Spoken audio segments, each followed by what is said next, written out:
Hi mga sisi, so for today's video, medyo naging emotional ako nang ma-receive ko tong product na to. And hindi ko ine-expect na ganito pala siya kaganda. Sobrang daming masisayang alaala na bumabalik sa isip ko nung pagkakita ko dito.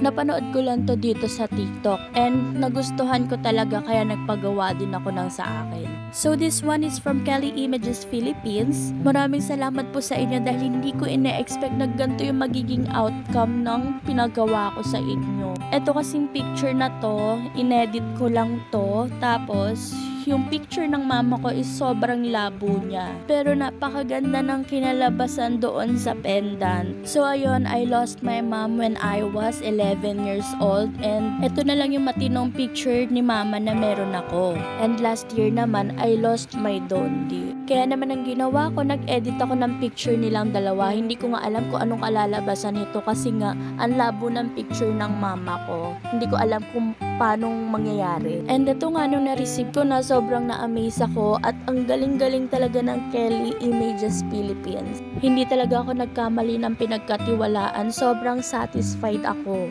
Hindi ko man kasama tong mahal ko sa buhay pero at least lagi lang silang malapit sa puso ko. Ngayon suot-suot ko na lang and yung mga memories nagbabalik, yung mga masasayang memories na kasama ko sila. Kaya kayo kung gusto nyo rin magpagawa ng ganito, Kelly Images Philippines lang ang hahanapin nyo.